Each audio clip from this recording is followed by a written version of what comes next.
Então, o que acontece no pulmão dessa criança, tá? A gente tem uma combinação de...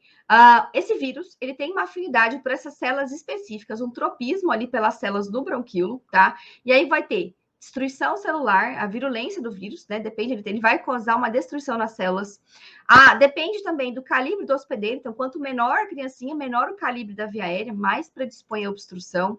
A resposta imunológica também tem muita influência, porque vai ter uma criança de 3 meses que vai evoluir bem, vai ser acompanhada em casa, e outra pode estar internada na UTI entubada. Então, a resposta imunológica também é importante.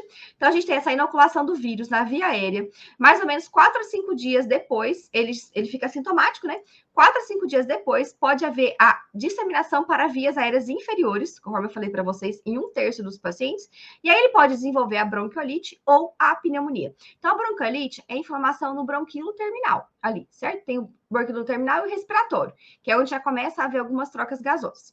A pneumonia, eu tenho ali secreção no meu alvéolo, eu tenho infecção ali, eu tenho infiltrado no meu interstício. Então, são localizações diferentes e a clínica também vai ser diferente. Porque, geralmente, na bronquiolite, eu vou ter uma manifestação de broncoespasmo. Não é broncoespasmo, é uma broncoconstrição, tá? Diferente da pneumonia também, que não tem tanto essa broncoconstrição quanto na bronquiolite, tá?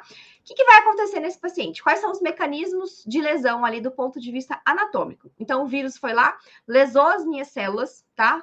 Aí, indiretamente, começa a acontecer o quê? Mecanismo imunológico. O meu organismo começa a tentar reagir àquela agressão do vírus. E aí, nisso, vai ter inflamação, com migração de célula, edema, certo? Vai ficar tudo edemaciado. Olha aqui, ó. Esse aqui é um bronquíolo, a luz de um bronquíolo, certo? E aqui, ó, cheio de debris celulares, de muco, a parede do bronquíolo fica mais espessa. Tudo isso gera uma grande limitação ao fluxo de ar. Então, o ar até entra, porque a nossa respiração, ela é ativa. Então, quando eu contraio meu diafragma e meu músculo intercostal, o ar, ele entra. A minha expiração, ela é passiva, eu só relaxo essa musculatura.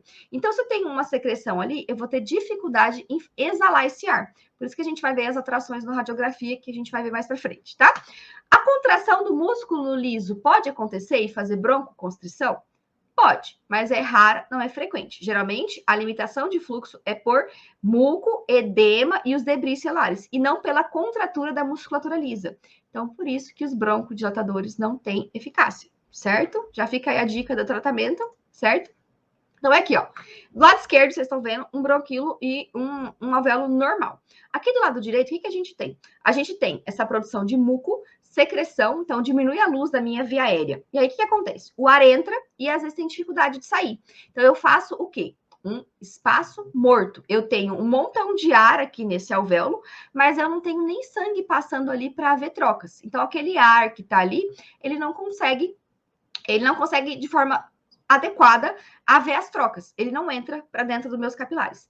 E aí, com o passar do tempo, esse ar que está aqui, ele é reabsorvido e acaba que eu faço uma atelectasia, eu tenho um colapso alveolar. Até se tiver uma constrição total, eu posso ter esse colapso alveolar, e aí eu vou ter áreas hiperaeradas, que eu vou ter espaço morto, e outras áreas menos aeradas, né? Eu vou ter o sangue passando ali, mas não tem ar, eu tenho um efeito shunt. Então, eu tenho um distúrbio da relação ventilação-perfusão, que vai trazer todas as características clínicas que eu vou falar para vocês aqui para frente, tá?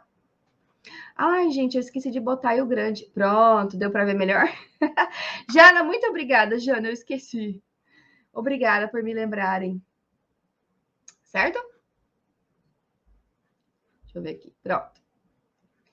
Pronto. Deu resolvido? Ficou melhor para ver? Então tá. Certo? Então, o que acontece na fisiologia? Então, o meu paciente começa ali nos primeiros dias, rinorreia, pode ter com ou sem febre. Então, sintomas de infecção de vias aéreas superiores. O vírus chegou lá no meu epitélio superior.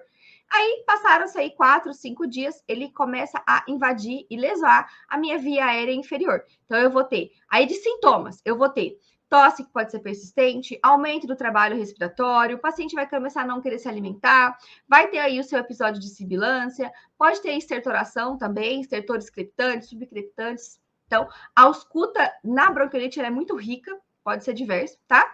E aí, o que está acontecendo na minha via aérea inferior para mostrar isso para mim? Eu tô tendo edema, descamação celular, produção de muco, essa obstrução, tá? Eu vou ter uma redução da função ciliar. Então, além de eu ter todas essas lesões, meus cílios não estão funcionando para fazer o clearance dessas secreções, tá certo?